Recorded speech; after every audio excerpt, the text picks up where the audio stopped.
కబ్జాల గురించి మాట్లాడితే కబర్దారని చెప్పేసి మనం చెప్పడం జరుగుతాను. దమ్ము ధైర్యం అంటే చూసావా? నువ్వు దమ్ము ఉంది కదా, నీ గవర్నమెంట్ ఉంది కదా, ఎక్కడైనా కబ్జాలు జరిగినాయని చెప్తే నేను రాజకీయాలకే దూరంగా ఉంటాను. ఏం శాతకాంతనంత ఊరికి 24 గంటల కబ్జా, దౌర్జన్యము, స్వేచ్ఛగా బతుకుతుంటారంటే ఇప్పుడు స్వేచ్ఛగా ఎక్కడ బతుకుతుంటారు? స్వేచ్ఛ అనేది ఇప్పుడు లేకుండా పోతామని చెప్పేసి అనిపిస్తూ ఉంది నాకంతా కూడా.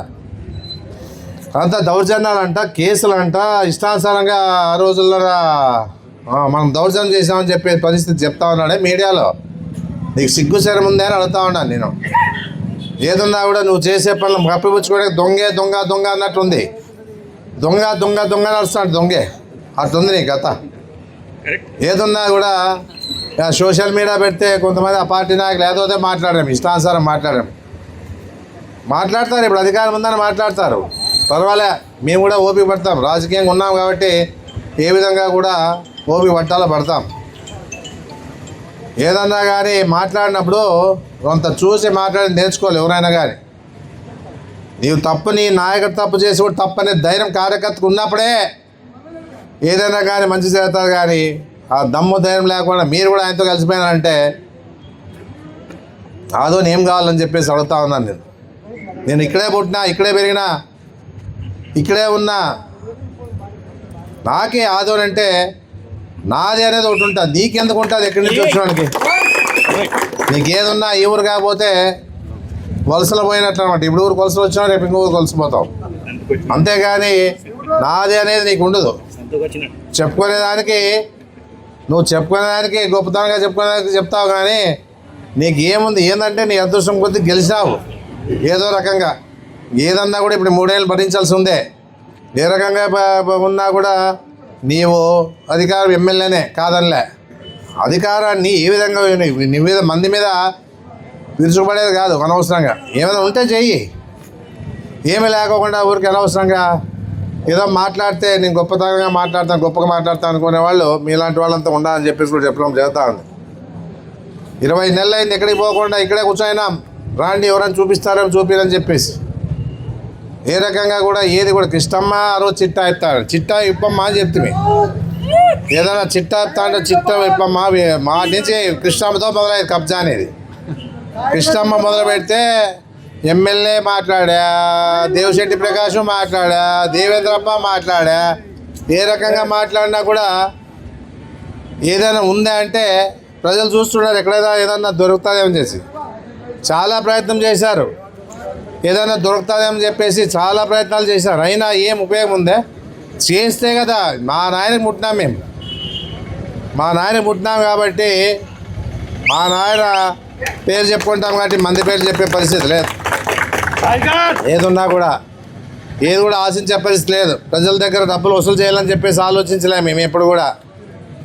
ఏ ఒక్కరితో కూడా మేమని చేయి చేపలే నాకు లేదని చెప్పేసి ఉన్న దాంట్లోనే 10 మందికి సాయం చేసుకుంటా పోతా ఉండే పరిస్థితి మాతో ఉందని. నిజాన ఎమ్మెల్యే ఇంతవరకు మేము ఎవరు చూడలే. ఎప్పుడైనా ప్రజలను ఒకటే అడుగుతాను, ₹1 ఇచ్చిన వ్యాపారస్తులు కానీ, ₹1 ఇచ్చిన రియల్ ఎస్టేట్ వాళ్ళు కానీ, ₹1 ఇచ్చిన రెవెన్యూ డిపార్ట్మెంట్ కానీ, లేకపోతే రిజిస్టర్ ఆఫీస్ వాళ్ళు కానీ ఎవరైనా వచ్చి రుజువు చేస్తే సంతోషపడతాం. ఎక్కడైనా కబ్జా జరిగినా కానీ నేను చేసే పనిలే, నా అనుచరుడు చేసినా చాలు. నా అనుచరుడు చేసినా అన్నా కూడా దాని పరిస్థితి వేరే ఉంటాయి. ఎందుకంటే నా భయమే దండిగా ఉంది. మా వాళ్ళందరూ కూడా ఎక్కడ చేశారు? కబ్జాలు చేసే పరిస్థితి ఉందా? ఇంత మీడియా పెట్టుకొని, ఇన్ని పార్టీలు పెట్టుకొని కబ్జా చేస్తే ఊరుకో ఉంటారా? వాళ్ళతో ఏముండవా? అన్ని రకాలుగా ఏదో రకంగా దోచుకునే పరిస్థితిలో నువ్వు ఏదో చెప్పేసి నువ్వు మాట్లాడుతూ ఉన్నావు కాబట్టి ఎవరో నేను చెప్పిందే వేదం లేదని చెప్పేసి అనుకోవడం జరుగుతూ ఉంది. ఈసారి ఉన్నాం ఇప్పుడు ఉన్నటువంటి ఎమ్మెల్యే ఆయన మాట్లాడే మాట ఏ విధంగా ఉన్నారో చూస్తూ ఉన్నాం. మీడియా కూడా ఎట్లుందంటే ఏదన్నా ఉన్నా ప్రజా సమస్యలు తీసుకుపోయి ఏం జరుగుతూ ఉందని చెప్పేసి అడగేది పోయి సాయి ప్రసాద్ రెడ్డి కబ్జా చేస్తా అన్నాడు. ఎక్కడ చూపిస్తారు? ఎక్కడుంది కబ్జా? అడిగి ప్రజల్లే పోవాలి. కానీ 24 గంటలు మీరు అదే అడుగుతా ఉంటే 24 గంటలు ఆ మహానుభావుడు అదే చెప్తూ ఉంటాడు. కబ్జా అంటాడు, దౌర్జన్యం అంటాడు, కేసులు అంటాడు. ఏ రకంగా ఆలోచన చేసినా కూడా మన మీద బుడిజల్లే కార్యక్రమాలు చేస్తూ ఉన్నారు. ఇప్పుడు ఎంతోమంది మాట్లాడినారు కబ్జాలని. ఎక్కడైనా 20 నెలలు అయింది నిరూపించుదామంటే నిరూపించే పరిస్థితి లేదు. ఎందుకంటే ఉంటే కదా మన పార్టీ ప్రజలకు అండగా ఉంటుంది కానీ ప్రజలకు సహకారం ఇస్తుందే కానీ ఎప్పుడు కూడా దోచుకునే పరిస్థితి ఆ పార్టీ చేయలే. అనవసరంగా మన బురజల్ల కార్యక్రమం చేశారే కానీ ఏ రకంగా కూడా ఎవరికి కూడా అన్యాయం జరగలే. ఎవరికి అన్యాయం జరిగినా రాండి అని పిలుపునిచ్చినా కూడా ఎవరు రాలే. జరిగింటే అది వచ్చేది. జరిగినప్పుడు ఏ విధంగా వస్తారు వాళ్ళు? జరగలేని దాన్ని జరిగినట్లుగా సృష్టించుకొని వీళ్ళంతా ఊహించుకొని ఈరోజు వాళ్ళ పార్టీ అధికారంలోకి వచ్చినాక కూటమి ప్రభుత్వం ద్వారా ఎమ్మెల్యే అయిన తర్వాత ఆధార్ కార్డు మార్చి కబ్జా చేశారు. బతికుండవాన్ని చంపి కబ్జా చేశారు. గవర్నమెంట్ స్థలాల్లో రోడ్లు వేస్తూ ఉన్నారు. ఇంకా ఎన్నో రకాలుగా జెండాలు నాటుతూ ఉన్నారు పోయి. మళ్ళీ ఎప్పుడైనా మన ప్రభుత్వం ద్వారా ఏదైనా ఎవరికైనా అన్యాయం జరిగిందా, ఎక్కడైనా జెండాలు పాతారా, దౌర్జన్యాలు చేశారా, ఎప్పుడప్పుడు మనం ఖండించుకుంటూ వచ్చాం. ఏదో ఆటోలో పట్టుకొని మాట్లాడతారు వీళ్ళంతా కూడా.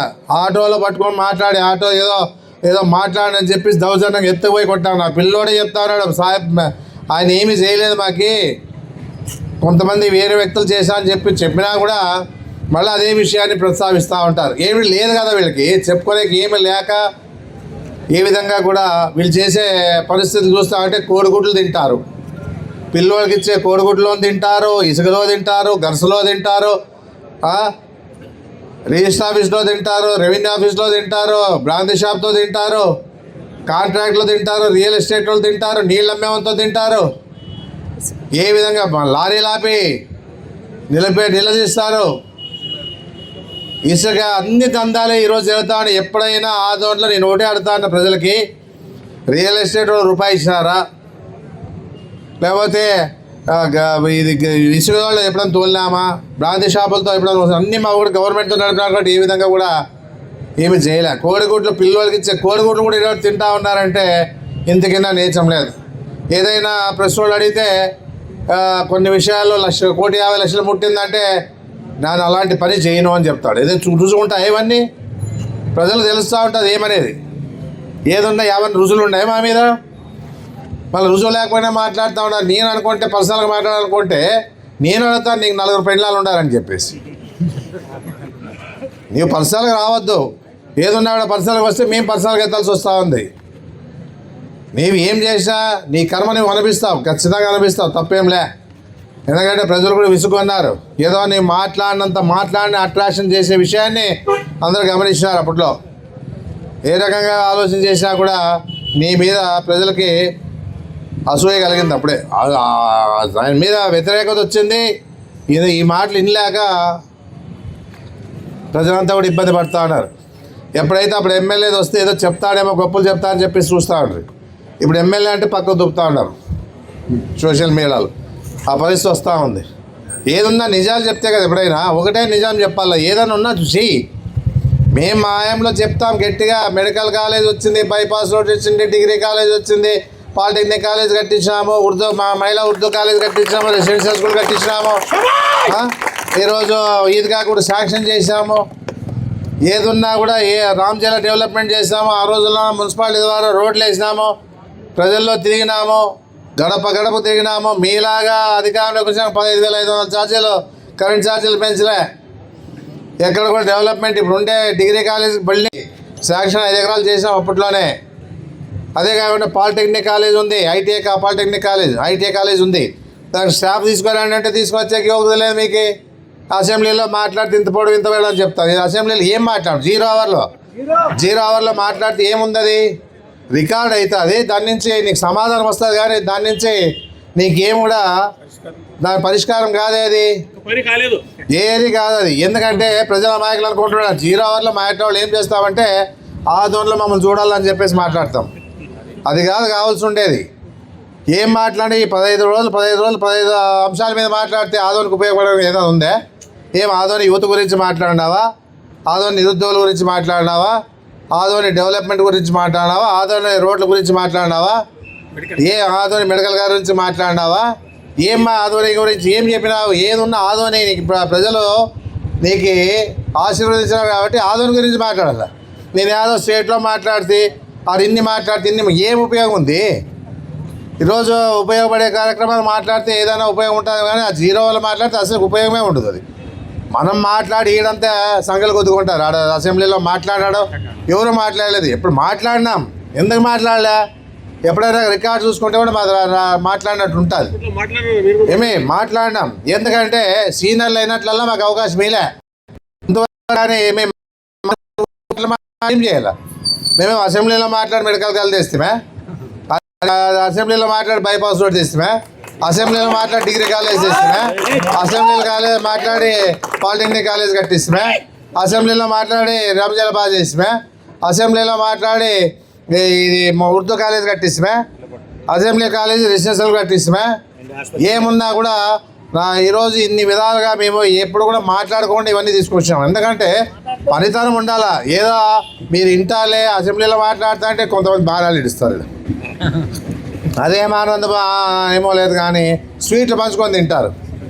ఏం ఒరిగిందని స్వీట్లు పంచుకుంటారు, ఏ విధంగా ఉందని చెప్పేసి సంతోషాన్ని పంచుకుంటా ఉంటారు, ప్రజలకు ఏం ఉపయోగపడిందని చెప్పేసి మీరంతా కూడా ఆలోచన చేస్తారు.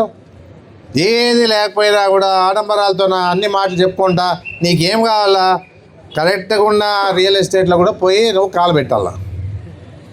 పేపర్కి వచ్చింది, ఇంకొకటి ఉంది త్వరలోనే బయట, అదే 162 ఎవరి ద్వారా, అదే ఆల్రెడీగా 162 అనేది ప్రూఫ్తో సహా పెడతారు, ప్రాబ్లంలే. ఎందుకంటే ఆయన చేసిండే ఘనత ప్రజలకు తెలలా. ఏ విధంగా కూడా ఆయన చేసిండే పనులు, ఎందుకంటే తెలియదులే అని చెప్పేసి పిల్లి కళ్ళు ముచ్చుకొని పాలు తాగుతుంటాడు, నాకేమో తెలుసు చూడలేని అట్లా ఈయన ఎవరు నాకు తెలియదులే అనుకుంటాడు. ప్రూఫ్తో సహా పెడతాను నేను.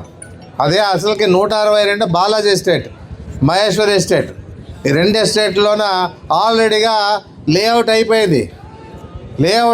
దాన్ని మళ్ళా ఈరోజు ఆన్లైన్ లెక్కించి పరిస్థితి చేశాడు మహానుభావుడు. అంటే ఇంతకింటే ఘోరంగా ఉందా? మళ్ళీ ఈయన చెప్తాడు 162, 630, 314 అన్నీ కరెక్ట్గా ఉండే వాటినే ఈయన చెప్పే పరిస్థితి చేస్తాం. 5వ శంకారం ఎక్కడో విజయవాడ చేస్తే ఇక్కడ అందరికి ఫోన్లు చేస్తాడు. 5వ శంకారం విజయవాడ చేస్తూ ఉన్నారు. విశ్వ పరిషత్ సంబంధించిన వాళ్ళు, విశ్వ హిందూ పరిషత్ సంబంధించిన విషయాల్లో దీన్ని తలదూసి అందరు ఫోన్ చేసి నేనే అడుగుతానని చెప్పేసి చెప్తాడు. ఏదున్నా ఈయనకి అన్ని రకాలుగా ముట్టు చెప్పాలా. అందరు చందాలు అడుగుతారు, నేను ఇట్లా చేస్తున్నా నాకు ఇవ్వండి అని చెప్పేసి. ఇంత ఈరోజు ఉండే పరిస్థితిలో రాజశేఖర రెడ్డి వైఎస్ఆర్ పార్టీ పరంగా ఈరోజు ఆవిర్భావ దినోత్సవం సందర్భంగా వచ్చినటువంటి కార్యకర్తలకి, అభిమానులకి, నాయకులకి, మహిళలకి, యువతకి, బీసీ, ఎస్సీ, ఎస్టీ, మైనార్టీలకి ప్రతి వారు కూడా అన్ని విధాలుగా నా హృదయపూర్వకంగా ఈ ఆహ్వానాన్ని మన్నించి వచ్చిన మీ అందరూ కూడా ఎప్పటికీ అండగా ఉంటుంది పార్టీ, నేను ఉంటా అని చెప్పేసి మీ అందరికి తెలియజేస్తూ, ఏదున్నా హైదరాబాద్దండి, ఏదున్నా కూడా మనం ప్రజల్లో ఉంటాం. ప్రజల్లో ఉంటేనే వాళ్ళకి అండగా నిలబడి ప్రజల్లో నుంచి మళ్ళీ మన పార్టీని పుట్టుకొచ్చే విధంగా చేసుకొని మన పార్టీ అధికారంలోకి వచ్చేదానికి కృషి చేస్తామని చెప్పేసి, అదే కాకుండా మన పార్టీ ఇన్ఛార్జ్గా, ఆదోనికి ఇన్ఛార్జ్గా సుధీర్ రెడ్డి గారిని వేశారు. ఆయన కూడా అన్ని విధాలుగా పార్టీ పరంగా కార్యక్రమాల్లో పాల్గొంటూ రావడం జరుగుతుందని చెప్పేసి మనం చెప్పడం జరుగుతూ ఉంది.